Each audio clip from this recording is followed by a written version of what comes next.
भगवान कहते हैं जिसके जीवन में सत्य नहीं उसके जीवन में जगदीश कभी नहीं हो सकता। दिन भर झूठ बोलो और कहो कि भगवान मिल जाए, ऐसा नहीं हो सकता। और एक बात बताओ, भगवान ने हमें बड़ी छूट दिया। भगवान ने कहा कि यदि अपनी जीविका बचाने के लिए झूठ असत्य बोल रहे हो, झूठ बोल रहे हो, तो वो असत्य आपका असत्य नहीं माना जाएगा। छूट दे दी, सत्य माना जाएगा, क्षमा है। यदि आपके असत्य बोलने से किसी के प्राण बच जाते हैं तो बोल दो, उसमें हिचकिचाओ मत। भगवान आप पे कृपा करेंगे। लेकिन कुछ लोगों की आदत होती है कि वो दिन भर में जब तक 100 झूठ ना बोले, अनावश्यक, कोई आवश्यकता नहीं है। और मैं बताऊं, झूठ बोलना भी एक बीमारी है। धीरे धीरे 2-4 झूठ से शुरू होगी ना, और फिर एक समय ऐसा आएगा कि बिना असत्य बोले आप रह ही नहीं पाओगे। और राक्षसों के गुरु शुक्राचार्य जी कहते हैं कि ऐसे कुछ स्थान हैं जहां पे असत्य बोलने से पाप नहीं लगता। जैसे आपके बेटे बेटी को जब देखने वाले आए तो भाई 2-4 बातें उनसे बढ़ा चढ़ा के भी बोल दोगे ना, कोई बात नहीं, ठीक है, संबंध होने वाला, वो झूठ नहीं माना जाएगा। पत्नी से झूठ बोलने पे कोई पाप नहीं लगेगा। हंसने वाली बात नहीं, मैं सही बता रही हूँ, लेकिन कब? और हाँ, ये शुक्राचार्य जी कह रहे हैं, राक्षसों के जो गुरु हैं, बृहस्पति महाराज नहीं कह रहे हैं। कहा कि पत्नी से यदि पति झूठ बोलता है तो पाप नहीं लगेगा। कब? अब पत्नी ने देखा भाई सोना कितना महंगा हो गया है कि नहीं, सोचना पड़ेगा। अब पत्नी ने देखा कि भाई 2 तोले का झुमका पहन के बैठी है बगल वाली पड़ोसन। पति देव आए और कहा कि मुझे ऐसा ही झुमका चाहिए। तो पति देव ने कहा ठीक है, चिंता मत कर, अगले महीने दिला दूंगा। अब वो झूठ बोल रहे हैं, दिलाना नहीं है, लेकिन उनके झूठ बोलने से उनके घर की शांति बनी है। उनको पता है जो मैंने मना किया तो कलेश कर देगी ये, दिलाना नहीं है, पर समझा दिया कि भाई ठीक है, दिला दूंगा मैं। तो इस झूठ को झूठ नहीं माना है।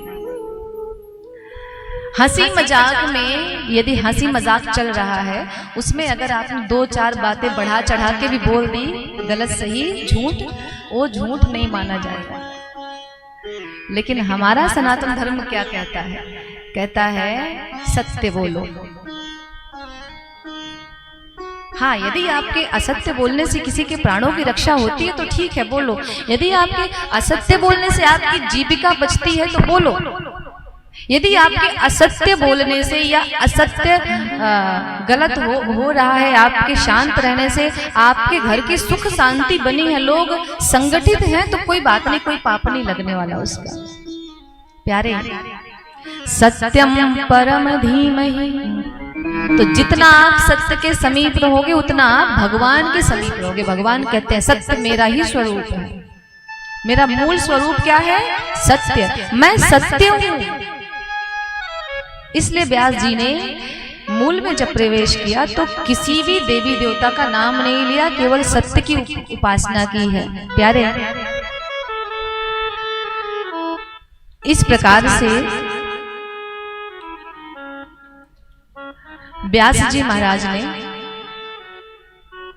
श्रीमद् भागवत हम सबके बीच में प्रकट किया कि हमारा कल्याण हो सके। अब शौनकादिक ऋषियों ने कहा भैया एक बात बताओ, ये श्रीमद् भागवत कथा श्रवण करने का अधिकार कब, किसे, कैसे प्राप्त होता है? हम कैसे समझे कि हम इस कथा के सुनने योग्य हैं कि नहीं है?